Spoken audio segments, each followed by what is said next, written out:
तो हम बात कर रहे हैं कि बच्चों को गलत इतिहास क्यों पढ़ाया जाता रहा। बच्चों को यह पढ़ाया जा रहा है 12वीं में कि औरंगजेब ने कई मंदिर तोड़े, लेकिन बाद में उनकी मरम्मत भी करवाई, उनको बनवाया भी। हमने पूछा कि एकाश कोई एक मंदिर बता दे। पूरे पैनल को इंट्रोड्यूस करूंगा। फिरोज बख्त अहमद साहब मेरे साथ हैं, मेरे साथ सुबी खान है, मेरे साथ प्रोफेसर संगीत रागी हैं, मेरे साथ प्रोफेसर बद्री नारायण हैं, मेरे साथ डॉक्टर सतीश प्रकाश हैं और मेरे साथ ही साथ मौलाना अल कादरी है जो कि स्वास्थ्य अकेडमी के प्रमुख है। लेकिन सतीश प्रकाश जी, मैं बात आपसे शुरू करना चाहूंगा। दैनिक भास्कर एक अखबार है, जाना माना अखबार है, मैं उसके एक आर्टिकल को कोट कर रहा हूं और ये बताता है महाकाल का इतिहास। सुनिए क्या था। भारत में इतिहास के उस अंधेरे युग में दिल्ली के सुल्तान इल्तुतमिश ने उज्जैन पर आक्रमण के दौरान महाकाल मंदिर को ध्वस्त कर दिया। उस वक्त पुजारियों ने महाकाल ज्योतिर्लिंग को कुंड में छुपा दिया, जिसकी बात वो कर रहे थे। इसके बाद औरंगजेब ने मंदिर के भग्नावशेषों पर मस्जिद बनवा दी। मंदिर के पुनर्निर्माण और ज्योतिर्लिंग की पुनः प्राण प्रतिष्ठा कराने के लिए राणोजी सिंधिया ने उस मस्जिद को ध्वस्त किया था। यह सिंधिया के इतिहास में आपको मिल जाएगा, इसलिए कृपया बिना फैक्ट्स की बातें मेरे शो में ना बोला करिए। मैं अच्छा खासा रिसर्च करके बैठता हूं, इसीलिए सीधे चल रहा हूं। ललित, और अपनी बात पे माफी भी मांग लीजिए आप कि औरंगजेब ने पूजा अर्चना कराई थी। ललित शुक्ला जी मुंबई से मेरे साथ जुड़ गए हैं। ललित शुक्ला जी, क्या कहेंगे गलत इतिहास पढ़ाए जाने के बारे में?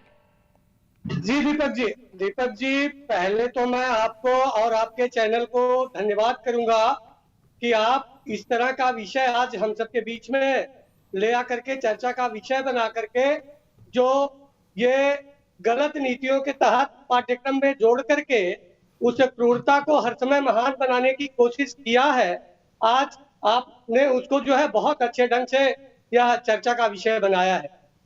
बहुत बहुत शुक्रिया ललित शुक्ला जी। आप जैसे दर्शक हमसे जुड़ते हैं ना तो हमारा उत्साहवर्धन और बढ़ता है। सीधे चलूंगा प्रोफेसर सतीश प्रकाश के पास। प्रोफेसर सतीश प्रकाश जी, गलत इतिहास बताने के लिए क्षमा मांग लीजिए। आपने देश के सामने नेशनल टेलीविजन पर एक गलत ऐतिहासिक तथ्य बोला जिसका सच्चाई से दूर दूर तक कोई लेना देना नहीं है। दूर दूर तक सुनिए, चलिए सुनिए, आप किताब कोट कर दीजिए जिसमें आपने पढ़ा कि औरंगजेब ने महाकाल मंदिर औरंगजेब को लेकर के। सुनिए, अरे भाई सुनिए ना, मैं यहां औरंगजेब को डिफाइन करने के लिए नहीं बैठा हूं। आप मेरी बात को सुनिए। तो गलत तथ्य क्यों रख रहे हैं भाई? की चीज नहीं है सर, गलत तथ्य क्यों रख रहे हैं? क्यों देश के सामने झूठ बोल रहे हैं? आप जैसा प्रोफेसर। सुनिए सुनिए सुनिए, आप मेरी बात सुनिए ना, आप सुनिए ना, आप सुनिए सर। आपको मैं ये साक्ष्य के साथ, अगर आपके पास साक्ष्य नहीं है तो मैं आपको साक्ष्य दूंगा।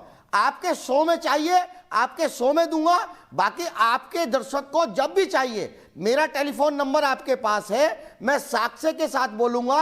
और दूसरी बात, तो सर आ जाइए, सोशल मीडिया पर इस पर डिबेट कर लेते हैं। अगर औरंगजेब ने गलती की है, सोशल मीडिया पर बहस की चुनौती देता हूं। संगीत रागी जी, मैं चैनल के फोरम पर मैं अधिकारिक व्यक्ति नहीं हूं चुनौती देने के लिए, इसलिए मैं सोशल मीडिया पर इस तथ्य को चुनौती देता हूं कि औरंगजेब ने कभी भी महाकाल की पूजा नहीं करवाई की है ना। सुनिए सुनिए, किसी के कहने पे एक महिला का अपमान कर दिया, उसको घर से बाहर निकाल दिया, किसी के कहने से सम्मुख ऋषि की हत्या कर दी, ये भी तो ऐतिहासिक गलतियां हैं। अगर सुनिए सुनिए सुनिए, आप चीजों को मान लीजिए। मैं यहाँ औरंगजेब का समर्थक नहीं हूँ। मैं ये चाहता हूँ कि भारत का इतिहास ऐसा हो कि जिसमें कमियां भी हो और अच्छाइयां भी हो। अच्छी बात है ना। हम इस पे कहाँ विवाद कर रहे हैं? हम इस पे कहाँ विवाद कर रहे हैं? सर, दूसरे धर्म के लोगों को बोलिए ना। आप जिस बात पर बोल रहे हैं, आप जो भगवान मर्यादा पुरुषोत्तम के लिए कह रहे हैं, दूसरे धर्म वाले भी अपना इतना पूरा विवेचन कर ले। दूसरे धर्म वाले भी कर ले ना, दूसरे धर्म वाले भी कर ले अपना विवेचन। आप औरंगजेब के बारे में यहाँ तो सब खुला के फरुखाबादी है ना। संगीत रागी जी, सतीश प्रकाश जी, आपने बोल दिया। संगीत रागी जी कुछ कहना चाहते हैं, फिर प्रोफेसर बद्री नारायण और सुबी खान। मैं आपके सामने साक्ष्य रखता हूँ सर। मैं आपको सोशल मीडिया पर जिस दिन चाहे बहस की चुनौती देता हूँ, चुनौती देता हूँ कि औरंगजेब ने एक मिनट भी महाकाल में पूजा अर्चना नहीं कराई। बाकायदा राजज्ञा है ना कि औरंगजेब ने कहा कि वो मूर्ति। सर, मैं आपको चुनौती देता हूँ और अभी मेरा व्हाट्सएप मैसेज शो के बाद आपको पहुंच जाएगा। सोशल मीडिया पर कर लीजिए मुझसे बहस। सतीश प्रकाश जी, अब आप झूठे साबित हो चुके हैं नेशनल टेलीविजन पर। सुनिए प्रोफेसर संगीत रागी जी, सिर्फ संगीत रागी जी की आवाज। सतीश प्रकाश जी प्लीज, नहीं, सतीश प्रकाश जी सुन लीजिए। देखिए सतीश प्रकाश जी, जो सिख गुरु को और उनको बच्चों को जिंदा चुनवा दे सिर्फ इस बात के लिए कि वो इस्लाम धर्म स्वीकार करे, वो व्यक्ति मंदिर की भी स्थापना करेगा, मूर्तियां लगवाएगा, जो मूर्ति भंजक है। मूर्ति भंजन इस्लाम का आवश्यक हिस्सा है बंधु, इस बात को आप समझिए। दूसरी बात, आप तो बाबा साहब अंबेडकर को भी आपने खत्म कर दिया। जरा कभी माय थॉट्स ऑन पाकिस्तान भी पढ़ लेते कि इस्लामिक ब्रदरहुड का मतलब क्या होता है, किसके बारे में होता है। और एक अंतिम बात मैं कहूंगा, जिसके बारे में आप शंबुक वध की कथा आप कहते हैं, वो वाल्मीकि रामायण का हिस्सा नहीं है मेरे बंधु। सीता का निर्वास जो है वो वाल्मीकि रामायण का हिस्सा नहीं है मेरे मित्र। ये बाद की चीजें हैं, उन तथ्यों को पढ़िएगा। जितना आप हिंदू कैरेक्टर्स को कोसते हैं, उसका एक अंश भी यदि दूसरे धर्मों के लिए आप कहने की आप में क्षमता नहीं है। इसलिए नहीं है क्षमता क्योंकि तब आप पीटे जाएंगे, दिखाइए सतीश प्रकाश तब आपको खदेड़ा जाएगा, तो पढ़ लीजिए, तब आपके खिलाफ फतवे साबित होगा। मैं अशोक की बात करता हूं, डरते हैं आप, जिसमें कन्नार से ये बात ठीक है, जो हिंदू तबका है बहुत सहनशील है ना, और मैं अंग्रेजों की समझता दलाली हूं कर कि करके हिंदुस्तान के आप ऐसी बातें करते हो। 90% से ज्यादा जो हिंदू भाई हैं बहुत ठंडक के साथ रहते हैं, सेक्युलर हैं और सभी को अपना भाई बना के चलते हैं। जैसे प्रधानमंत्री जी कहते हैं सबका साथ, सबका विकास, सबका विश्वास, ऐसे ही हमारी 90% हिंदू आबादी है। आपके पास एक ठीक है, उसके साथ मिलकर चलने में सबका फायदा है। मैं मौलाना साहब को लाना चाहूंगा। मौलाना साहब, क्यों ना जो गलत इतिहास पढ़ाया जाता रहा, जिसमें कुछ फैक्चुअल मिस्टेक्स हैं, उनको दुरुस्त किया जाए। वक्त आ गया है मौलाना अली कादरी जी। देखिए साहब, दैनिक भास्कर कोई ऐतिहासिक किताब नहीं है, वो जो लिखते हम मान ले। हर दौर में बुरे लोग भी रहते हैं, अच्छे लोग भी रहते हैं। अभी जैसे कि कहा गया कि इस्लाम कबूल नहीं करने पर कुछ सरदारियों को चुनवा दिया गया था, तो आज के दौर में भी कुछ लोगों को जय श्री राम नहीं बोलने के ऊपर कत्ल भी कर दिया जाता है। तो हर दौर में ये बात चलती आई है, जो सच है उसकी तायद करेंगे। ये इस नहज जो में बहस को गलत मत है लेके जाइए, उसकी तायद हम नहीं करेंगे। आप इस बहस को गलत रास्ते क्या पर वाकई लेकर में जा रहे होता हैं। है आप कि भटका जय रहे श्री हैं राम ना बोलने बहस पे के लोगों मुद्दे को को, मार मुद्दा दिया ये जाता नहीं है? प्रोफेसर संगीत राय की फिर में मुगल प्रोफेसर सल्तनत का वो भी मामला रहा, बिल्कुल गलत है। महारानी सुमी खान से जवाब दे लेते हैं। मलिका बना दिया गया, ऐसा है, वो क्यों नहीं पढ़ा जाता है? अरे मुगलिया दौर में बहस का महारानी होता होता है, जो है आपको जवाब इस मुल्क नहीं की देना मलिका रहा। बनाया गया तरीका था। नहीं है। दागदार वो भी होता तो है, वो याद कीजिए। चाहता है इस्लाम कि में तो ये दूसरे कहा का गया दाग है दागदार दिखे। बोले उसको भी लफ्ज़ का यहाँ तुम्हें ऐसा नहीं तुम्हारा होता। फिरोज भट्ट साहब प्लीज रुक जाइए। फिरोज भट्ट साहब रनिंग कमेंट्री नहीं। तो क्या उसको भी लफ्ज़ कह दीजिए? पहले सुबी खान, आप कुरान मौलाना वाले साहब इस्लाम आपकी मानते बात का हैं सवाल या सुबी आपने दे रही है, अपना फिर इस्लाम संगीत बना राय रखा कीजिए है मौलाना और फिर कादरी। प्रोफेसर बद्री नारायण। आप सुबी जैसे मौलाना कादरी, आप जैसे मुसलमानों की वजह से हम जैसे सीधे मुसलमानों को उसका खमियाजा अरे भुगतना साहब, पड़ता है, आप तो जो चाहे वो है सुबह जय ही हूं या जयकार मैं हूं। करते रहिए। इस तरह की बात ना करें आपको तो कादरी बना साहब। दिया गया है ना, MAU के आप बन मुझे चुके किसी हैं, की इसलिए तो आप तो जय उधर की बोली जयकार नहीं बोलेंगे। करनी है। आप सर पे से टोपी उतार कर बात कीजिए। आप जातियात में मत आइए, डोंट बी पर्सनल। नहीं देती है बात। मैं जो सही कहता आप लोगों को हूँ मैं सिर्फ वो उधर ही बोलता की बात करना हूँ। है। सुनिए, आपको आपका जवाब मुंह देना नहीं आता। तबरेज़ अंसारी के वक्त क्यों आप नहीं खुला? दीपक चौरसिया की तरह आपका आप मुंह तथ्य भैरू पढ़ खान के के नहीं वक्त क्यों आते। नहीं खुला? आप दीपक चौरसिया की आपका तरह जुनैद के रिसर्च वक्त करके मुंह नहीं क्यों नहीं आते। खुला?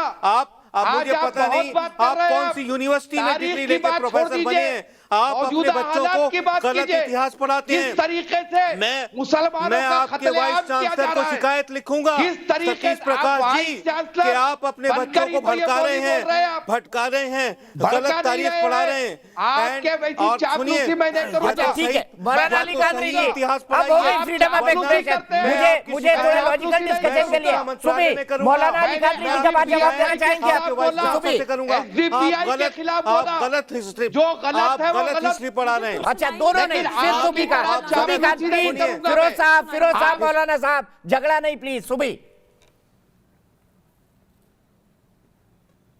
जी जी दीपक जी, देखिए सबसे पहले तो मैं ये बोलना चाहती हूँ कि कितनी सिंपल सी बात है। हम इनसे क्या बोल रहे हैं? हम इनसे कह रहे हैं कि आक्रांता औरंगजेब को मत मानिए। वो औरंगजेब जो कश्मीर में शहीद हो गया भारत के लिए, उसको मानिए। एक खून से रंगे हुए हाथ वाले औरंगजेब को मत मानिए। उस दाराशिकों को मानिए जो हाथ जोड़ता था हमारी भारतीय संस्कृति के सामने। इतनी छोटी सी बात इन लोगों से नहीं मानी जा रही है, जिससे ये पता चल रहा है कि इनका औरंगजेब प्रेम नहीं है, इनका भारत विरोध है। जो भारत पे आक्रमण करेगा, भारत की संस्कृति को खत्म करेगा, भारत के मंदिर विध्वंस करेगा, विकृत करेगा, अपने आक्रमण फैलाएगा, उसको ये कभी गलत नहीं बोलेंगे। इन्होंने बोला जय श्री राम का नारा नहीं लगाने पे लोगों को मारा जा रहा है। लाइव टीवी पे इनको चैलेंज कर रही हूं, एक इंसिडेंट बता दीजिए मुझे इस भारत में जहां पे जय श्री राम नहीं बोलने पे किसी को मारा गया हो। आंखों की बीनाई को सीधी कराओ, टॉलरेट नहीं करता है। भारत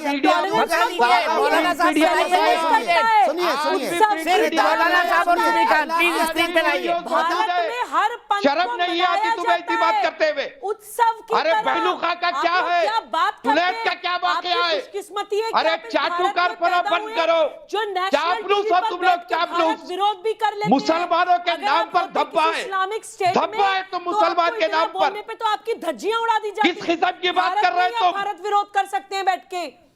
अरे तुम चाटुकार है, एक नंबर के चाटुकार। और आपने फिरोज अपने भाई को, मफादात की आपने फिरोज भाई को भी क्या बोला? नहीं बोलते। आपने फिरोज भाई को भी क्या बोला कि अपनी टोपी उतार दीजिए। बीजेपी का मुसलमान, पहले तो ये डिसाइड कर लीजिए कि आपका इस्लाम पंथ है या पॉलिटिकल पार्टी है। बीजेपी का मुसलमान क्या होता है? मुसलमान होता है क्या? उसका अधिकार नहीं है किसी पॉलिटिकल पार्टी को सपोर्ट करने का? कोई मतलब फिरोज नहीं भाई है। को टोपी उतारने के लिए कहने वाले आप कौन होते हैं? मुसलमानों में नहीं कौन होते होता। हैं सर्टिफिकेट बांटने वाले? तुम मुसलमान हो ही नहीं सकते, तुम्हारा शुमार है ही नहीं मुसलमानों में। तुम कोई इस्लाम की यूनिवर्सिटी हो भाई साहब। मेरा इस्लाम कोई दारुल उलूम यूनिवर्सिटी नहीं है ना मुझे कोई सर्टिफिकेट चाहिए मुसलमान होने का। मेरा इस्लाम, मेरा मुसलमान होना मेरा अल्लाह तय करता है। मेरे और मेरे खुदा के बीच में मुझे मीडिएटर्स नहीं चाहिए, दलाल नहीं चाहिए मुझे। आप मोदी को गालियां बकते हैं, आप हिंदुस्तान को गालियां बकते हैं, आप जहर उगलते हैं मोदी जी के खिलाफ, अमित शाह जी के खिलाफ, आप जहर उगलते हैं हिंदुस्तानी गवर्नेंस के खिलाफ।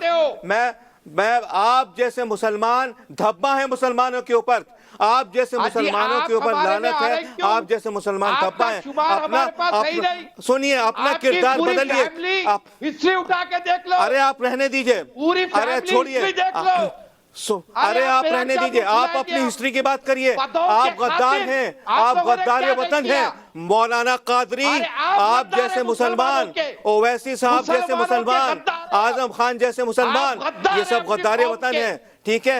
और सुनिए, मुसलमानों ने तो उलेमा ने तो 1857 और 1947 की लड़ाई में व्यक्तिगत बातें छोड़ देते हैं। एक लॉजिकल बात के लिए प्रोफेसर बद्री नारायण जी के पास चलते हैं। प्रोफेसर बद्री नारायण, बहस को समाप्त करने के तौर पर आप क्या कहेंगे? क्या करने की जरूरत है हमको बच्चों को इतिहास पढ़ाने के मामले में?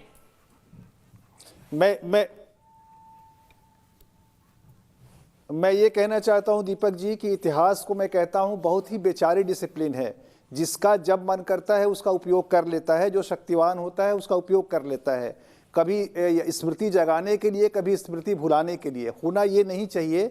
इतिहास को बहुत तथ्यों के आधार पे, स्रोतों के आधार पे लिखा जाना चाहिए और बहुत ही ऐसा इतिहास पढ़ाया जाना चाहिए जो बहुत वैज्ञानिक और तथ्यों पर टिका हुआ हो। उसमें इस तरह के इंटरपोलेशंस की संभावनाओं को ख़त्म किया जाना चाहिए, लेकिन जन विश्वास को भी महत्व देना चाहिए। जैसे कि महाकाल के मंदिर के पुरोहित साहब का जो आप बयान सुनवा रहे थे, और ये यहीं पर मैं एक और बात कह के बात ख़त्म करूँगा। एक बहुत बड़े हिस्टोरियन थे इंग्लैंड के, वो इंडिया आए और उनको लोगों इतिहासकारों ने कहा कि आइए चलिए आपको आर्काइव घुमाते हैं। उन्होंने कहा कि नहीं, जहाँ की जनता इतना ज़्यादा बोलती है वहाँ मुझे आर्काइव जाने की क्या ज़रूरत है, मैं उनको सुनना चाहता हूँ।